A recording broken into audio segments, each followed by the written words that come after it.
விஜய் எழுச்சி, விஜய் மக்கள் எழுச்சி எப்படி வேணாலும் சொல்லுங்க. அது ஒரு பெரிய எழுச்சி தான். வர சனிக்கிழமை எப்போ வரும் அப்படின்னு எல்லாரும் ஒட்டுமொத்தமா மீடியாக்கள் இல்லை, மக்கள் இல்லை, கட்சிகள் குறிப்பாக எதிர்கட்சி, துணை கட்சி, லெட்டர் பேட் கட்சி எல்லாரும் எதிர்பார்த்துட்டு இருக்காங்க. என்னப்பா ஒரு சும்மா இருந்த ஒரு ஆளை போய் நம்ம வெளியே வா வெளியே வா வெளியே வான்னு சொல்லிட்டு வெளியே வந்த பிறகு இப்படி நமக்கு ஐயோ குய்யோன்னு அடிச்சுக்க வேண்டியதா இருக்குது அப்படின்னு. ஏன்னா இந்த மக்கள் எழுச்சி விஜய் எழுச்சிக்கான சொல்றதுக்கான காரணம் என்னன்னா, இவ்வளவு பெரிய கூட்டம் வரும்னு விஜயே எதிர்பார்க்கவில்லை என்பதுதான் உண்மை. டிவிகேல இருக்கிற ஒரு முக்கிய நண்பரிடம் கேட்டபோது அதுதாங்க விஜய் நினைச்சாரு. நீங்க கூட ஒரு வீடியோ பேசியிருந்தீங்கன்னு என்ன சொன்னாப்ல.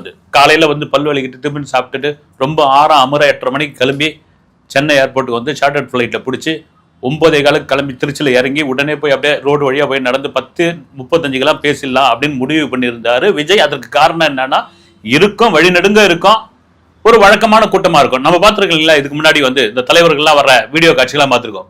ரெண்டு பக்கமும் அப்படியே நிற்பாங்க, அப்படி வர இருப்பாங்க, கொடியை இது பண்ணுவாங்க, கையாட்டுவாங்க, சில இடங்கள்ல நின்று தலைவர்கள் பேசுவாங்க, கை கொடுப்பாங்க, போட்டோ எடுத்துப்பாங்க. இப்படிதான் விஜய் எதிர்பார்த்தாரு. ஆனா கட்டுக்கடங்காத கூட்டம் 13 கிலோமீட்டர் 6 மணி நேரம் கடக்கிறது அது சாதாரண விஷயமே கிடையாது. அத்தனை பேர் இப்ப காண்டாகி போயிருங்க, அத்தனை பேரும் வயிறு எரியுது, அதுதான் உண்மை. அதெல்லாம் தாண்டி தன் பலம் அப்படின்னு ஒண்ணு இருக்குல்ல, எல்லா மனிதனுக்கு தன் பலம் இல்லைன்னு தெரியாது. இப்ப விஜய் அதை தான் உணர்ந்திருக்காரு. தன்னுடைய பலம் என்ன, தனக்கு இந்த மக்கள் பண்ற சப்போர்ட் எப்படி, மாற்று அரசியல் வேணும்னு தமிழக மக்கள் எப்படி ஏங்கிக்கிட்டு இருக்காங்க. ரெண்டுக்கு திராவிட கட்சிகள் தான் மாறி மாறி ஆட்சி பண்ணணுமா, புதுசா நீங்க வாங்க.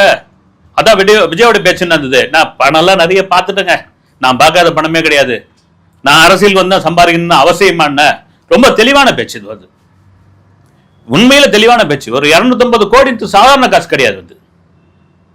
ஒரு வருஷத்துக்கு 4 படம் பண்றாரு விஜய், இறங்கி பண்றாரு அப்படின்னா 1000 கோடி அசால்ட்டா சம்பாரிச்சிருமா. 1000 கோடி சாதாரண காசு கிடையாது. அதுதான் நான் பார்க்காத பணம் கிடையாதுன்னு. சரி, நீங்க சொல்லிட்டீங்க விஜய், உங்க வேட்பாளரா இருக்கிற அவங்க ரைட்டு, தலைவன் அவர் தானே உறுதியை சொல்ல முடியும்.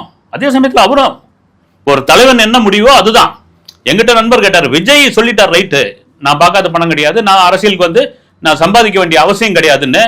அவர் கட்சி சார்ந்தவர் வேட்பாளரா நிக்கிறாங்க அப்படின்னா அவங்களுக்கு அந்த உறுதி தருவாங்களா, அவங்கள சொல்லுவாங்களான்னா சொல்ல வச்சுதான் ஆகணும். அதுதான் புது அரசியல், மாற்று அரசியல். இதெல்லாம் மீறி 2 கட்சிகள் உண்மையிலே கழகத்துல இப்ப வரைக்கும் கழகத்துல இருக்காங்க. பல கட்சிகள் இருக்காங்க, அதுல 2 கட்சிகள். காரணம் என்னன்னா, திமுகவினுடைய பெரும்பாரியான வாக்குகள் விஜய் பக்கம் போகும், அதிமுகவினுடைய வாக்குகள் போகும்.